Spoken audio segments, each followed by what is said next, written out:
La unidad que vamos a desarrollar hoy es la 22 y se titula Contrato de Mandato. El instituto jurídico del mandato tiene ya sus antecedentes en el derecho romano.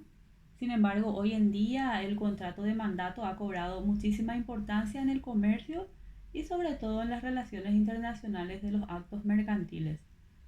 Este contrato suple la presencia del mandante en el lugar en el cual debe ser celebrado el contrato. Bueno, vamos a conocerle un poco más a este contrato a través de la definición que está estipulado en el artículo 880 de nuestro Código Civil, que prescribe: por el contrato de mandato, una persona acepta de otra poder para representarla en el manejo de sus intereses o en la ejecución de ciertos actos. En cuanto a los caracteres del contrato de mandato, tenemos que el contrato de mandato no lleva su fin en sí mismo, sino que se celebra como medio para la realización de otro acto o de otro contrato. Otra de las características es que puede ser oneroso o gratuito. En el caso de que sea gratuito, el contrato será unilateral porque de él surgirán obligaciones solo para el mandatario. Y otra característica que reviste el contrato de mandato es que normalmente es de naturaleza consensual. Sin embargo, a veces también eh, la ley exige que debe ser otorgada por escritura pública. En cuanto a la capacidad, el artículo 882 del Código dice que el mandato podrá ser válidamente conferido a un menor que haya cumplido 18 años de edad. El otorgante estará obligado por su ejecución tanto respecto del mandatario como de los terceros con quienes éste hubiere contratado. El mandatario incapaz podrá oponer la nulidad del contrato cuando fuere demandado por su incumplimiento o por rendición de cuentas, salvo las acciones del mandante por lo que el mandatario hubiere convertido en su provecho o derivadas de actos ilícitos, dice la norma.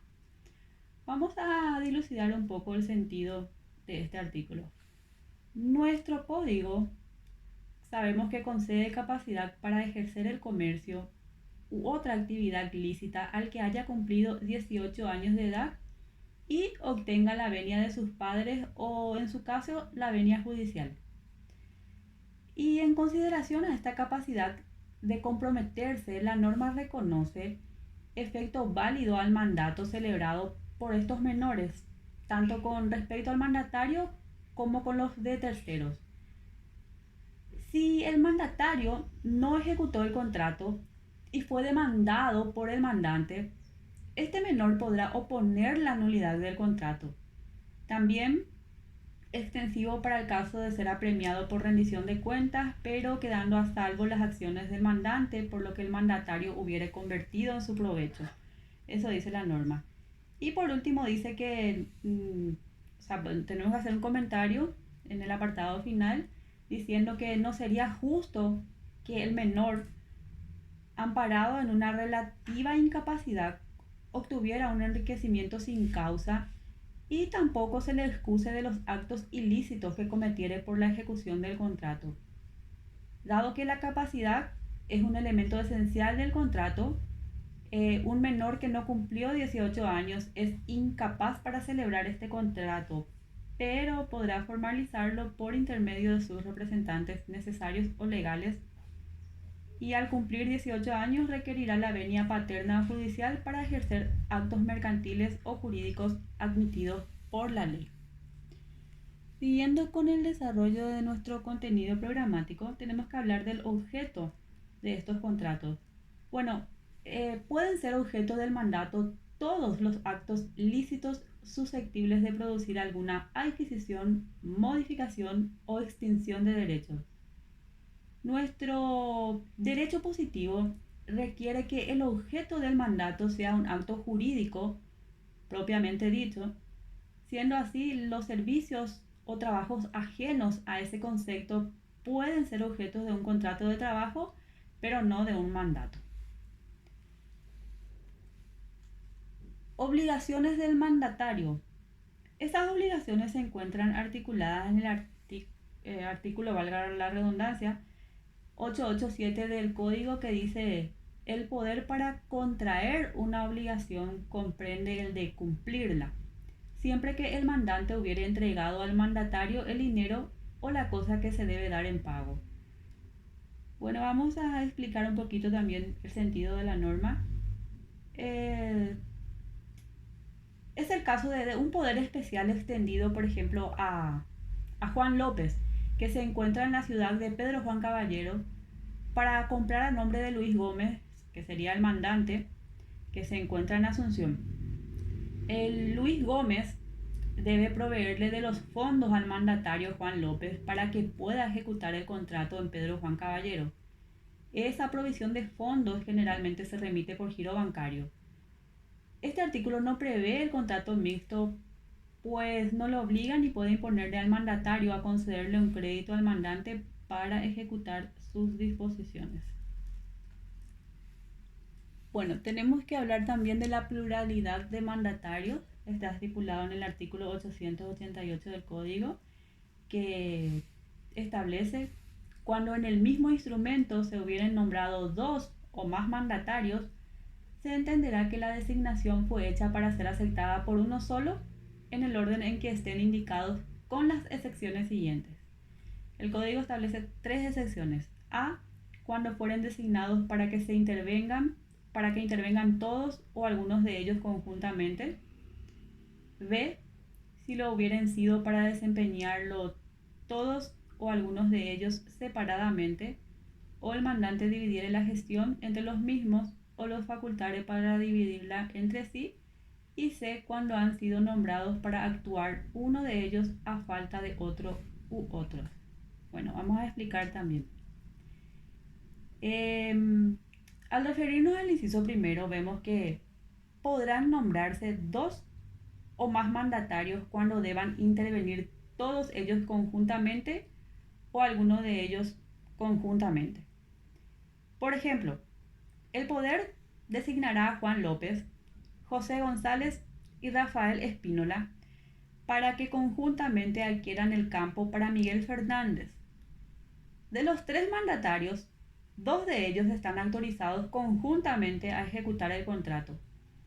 Estos mandatarios conjuntos son responsables en forma simplemente mancomunados, salvo que las partes hayan pactado la solidaridad. Ahora, por el inciso B, puede extenderse el mandato a favor de varias personas para que separadamente ejecuten el contrato. Por ejemplo, cuando se da poder a A, B, C para que vendan un inmueble, cualquiera de ellos podrá vender separadamente ese inmueble y al vender quedará concluido el contrato de mandato, o cuando los facultare para dividir la gestión entre sí. El ejemplo típico es el mandato que se confiere a favor de A, B y C para administrar un campo, una curtiembre y una olería. Los mandatarios entre sí podrán asignarse la administración de cada negocio separadamente y con responsabilidad determinada. Por último, cuando se designa uno de ellos a falta de otro u otros. El artículo 889 también nos habla de este tema y dice que, aceptado el mandato por uno de los nombrados, su renuncia, fallecimiento o incapacidad sobreviniente dará derecho a cada uno de los otros para aceptarlo según el orden de su designación. Bueno, la norma quiere decir que cuando aceptara el mandato uno de los nombrados y se extinguiere el contrato, ya sea por renuncia, fallecimiento o incapacidad sobreviniente del mandatario, los otros podrán aceptarlo según el orden de su designación.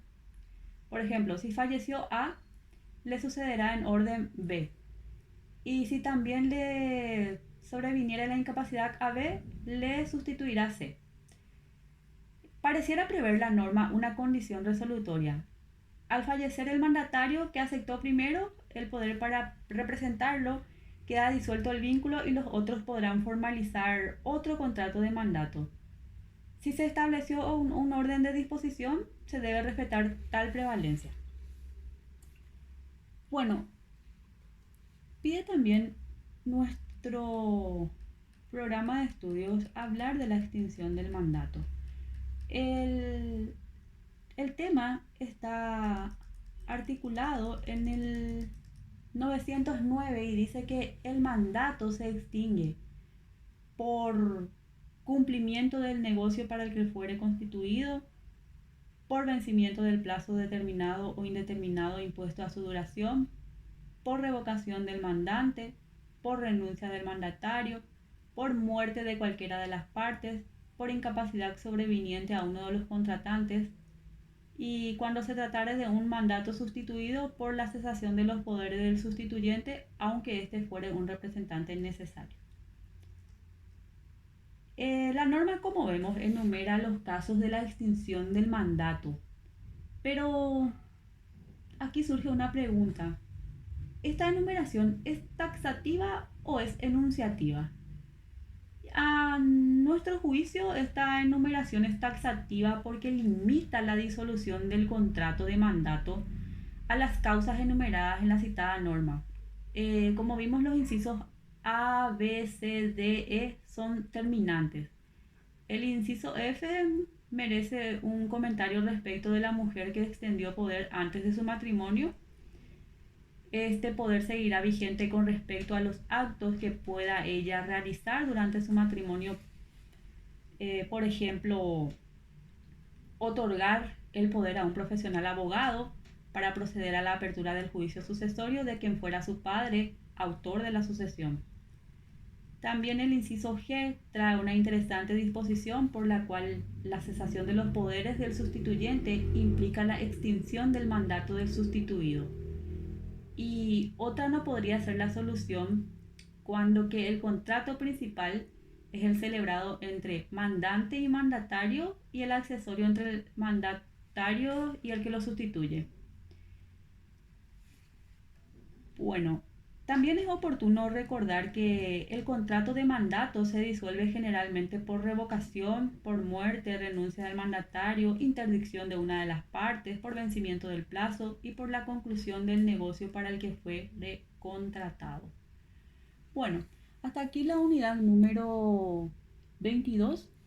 Continuamos en breve con la 23.